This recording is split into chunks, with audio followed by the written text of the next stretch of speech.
আজ আমি আপনাদের সঙ্গে শেয়ার করব প্রচণ্ড এই গরমে পেট ঠান্ডা রাখার মতো রুই মাছের একটি রেসিপি। নমস্কার বন্ধুরা, আমি মৌসুমি। আমার রান্নাঘর ছোট বৌমার কিচেনে আপনাদের সবাইকে অনেক অনেক স্বাগত। তাহলে চলুন বন্ধুরা, এবার রান্নাটা শুরু করি। রুই মাছের ঝোলটা বানানোর জন্য আমি এখানে রুই মাছ, ঝিঙে আর আলু নিয়েছি। প্রথমে মাছটাকে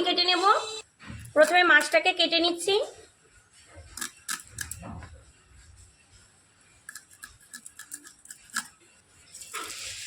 মাছের আঁশটাকে খুব ভালো করে প্রথমে ছাড়িয়ে নেব।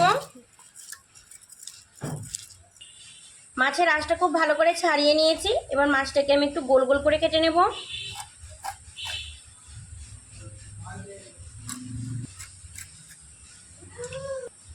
দুই তিনবার জল পাল্টে পাল্টে আমি মাছগুলোকে খুব ভালো করে এবার ধুয়ে নেব। জল পাল্টে পাল্টে মাছগুলোকে খুব ভালো করে ধুয়ে নিয়েছি। এবার মাছগুলোতে আমি একটু লবণ আর হলুদ গুঁড়ো প্রথমে মাখিয়ে নেব। দিয়ে দিচ্ছি পরিমাণ মতো লবণ, দিয়ে দিচ্ছি পরিমাণ মতো হলুদ গুঁড়ো। লবণ আর হলুদ গুঁড়ো দিয়ে এবার মাছগুলোকে খুব ভালো করে মেখে নেব।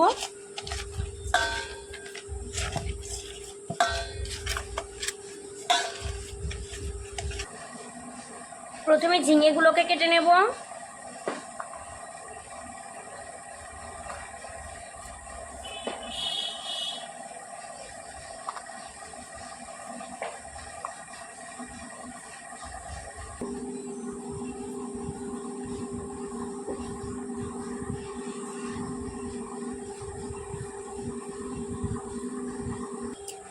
ঝিঙেগুলোকে এবার মিডিয়াম সাইজের করে কেটে নেব।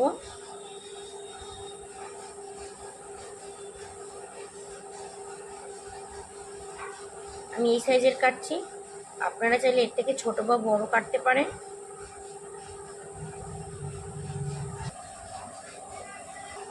এবার আলুগুলোকে কেটে নেব।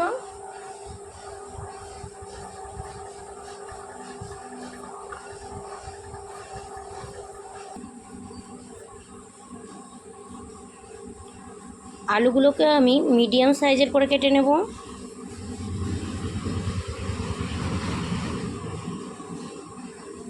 আমি এই রকম সাইজের করে কেটে নিয়েছি, আপনারা আপনাদের পছন্দ মতো কেটে নেবেন।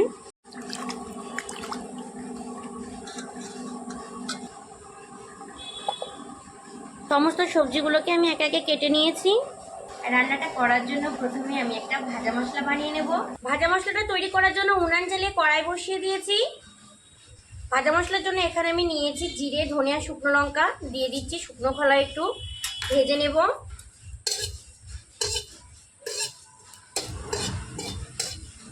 মশলাটা ভাজা হয়ে গেছে, এবার নামিয়ে নিচ্ছি। মশলাটাকে এবার একটু হালকা করে ঠান্ডা করে নেব, তারপর গুঁড়ো মশলা বানিয়ে নেব।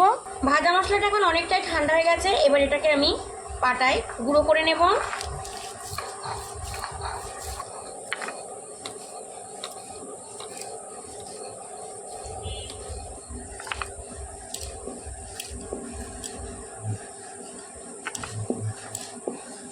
ভাজা মশলাটা রেডি হয়ে গেছে, এবার এটাকে আমি নিয়ে নিচ্ছি। এবার মাছগুলোকে ভেজে নেব, সেই জন্য আবারও উনান জ্বালিয়ে কড়াই বসিয়ে দিয়েছি। আর কড়াইয়ের মধ্যে এবার দিয়ে দিচ্ছি বেশ কিছুটা পরিমাণে সর্ষের তেল। মাছ ভাজার জন্য তেলটাকে কিন্তু খুব ভালো করে গরম করে নিতে হবে, নাহলে কিন্তু অনেক সময় মাছ তেল গরম কম থাকলে কড়াইয়ের সঙ্গে লেগে ভেঙে যেতে পারে। তেলটা এখানে খুব ভালো করে গরম হয়ে গেছে। এবার আগে থেকে আমি যে মাছগুলোকে লবণ হলুদ মাখিয়ে রেখেছিলাম, সেই মাছগুলোকে একে একে ভেজে নেব।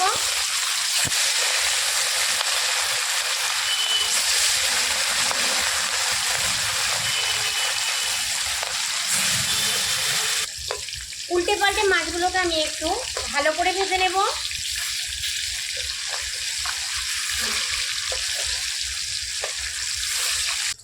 মাছগুলোকে উল্টে পাল্টে লাল লাল করে ভেজে নিয়েছি। এবার মাছগুলোকে তুলে নেব। আপনারা যখন মাছগুলো ভাজবেন তখন এইভাবে একটু লালচে করে ভাজার চেষ্টা করবেন। মাছগুলোকে এবার তুলে নিচ্ছি।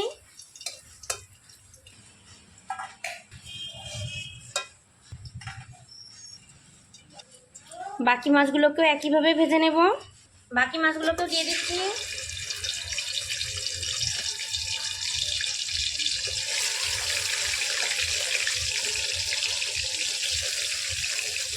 এই মাছগুলোকে আমি উল্টে পাল্টে একই রকম করে ভেজে নেব। বাকি মাছগুলোকেও একইভাবে ভেজে নিয়েছি, এই মাছগুলোকেও তুলে নিচ্ছি। মাছ ভাজার তেলের মধ্যে প্রথমে আমি এবার ঝিঙেগুলোকে ভেজে নেব।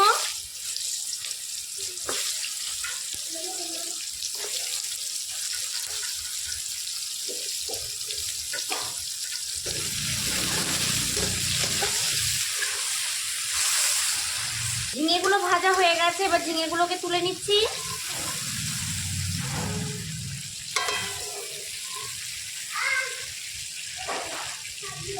কড়াই আবার দিয়ে দিচ্ছি কিছুটা সরিষার তেল। তেল গরম হয়ে গেছে, ফোড়নে দিয়ে দিচ্ছি কিছুটা 5 ফোড়ন, আর দিয়ে দিচ্ছি 2টো ছোট সাইজের তেজপাতা। এবার দিয়ে দিচ্ছি আলু, দিয়ে দিচ্ছি পরিমাণ মতো লবণ, দিয়ে দিচ্ছি পরিমাণ মতো হলুদ গুঁড়ো। আলুটাকে একটু ভাজা ভাজা করে নেব। দিয়ে দিচ্ছি কিছু চেরা কাঁচা লঙ্কা, ঝালটা আপনারা বুঝে দেবেন।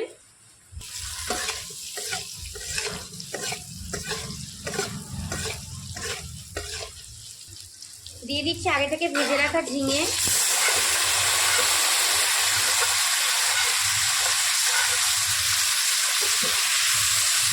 ঝিঙেটা দিয়ে একটু নাড়াচাড়া করে নেব।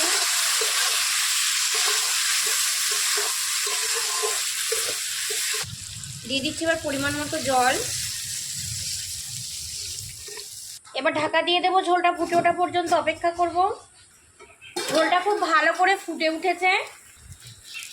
এবার আগে থেকে ভেজে রাখা মাছগুলোকে দিয়ে দিচ্ছি। ঢাকা দিয়ে আরও কিছু সময় রান্না করে নেব। মাছের ঝোলটা রেডি হয়ে গেছে। এবার আগে থেকে যে গুঁড়ো মশলাটা তৈরি করে রেখেছিলাম সেটা এবার দিয়ে দেবো ঝোলের মধ্যে। গুঁড়ো মশলাটা নিয়েছি, দিয়ে দিচ্ছি অল্প অল্প করে।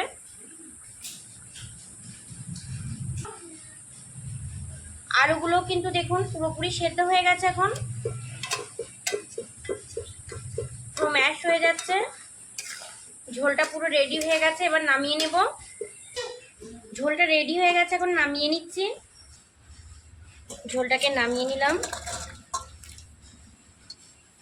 নামানোর পর ঝোলটা দেখতে কতটা সুন্দর হয়েছে দেখুন। প্রচণ্ড এই গরমে কিন্তু এরকম ঝিঙে আলু দিয়ে রুই মাছের ঝোল খাওয়া পেটের পক্ষে খুবই উপকারী। আপনারা কিন্তু অবশ্যই একবার বাড়িতে তৈরি করে খাবেন, আর আমাকে কমেন্টে জানাবেন কেমন হয়েছে। এবার আমি খেয়ে দেখব কেমন হয়েছে ঝোলটা।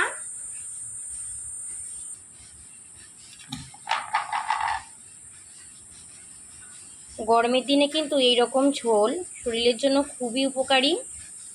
আপনারা অবশ্যই বাড়িতে তৈরি করে খেয়ে আমাকে কিন্তু কমেন্টে জানাবেন কেমন হয়েছে।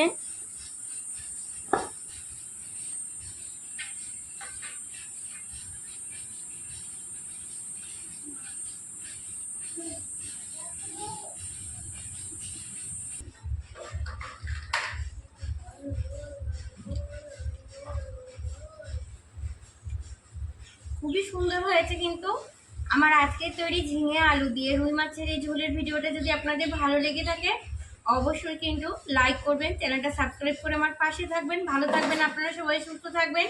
আজ এই পর্যন্তই, টাটা।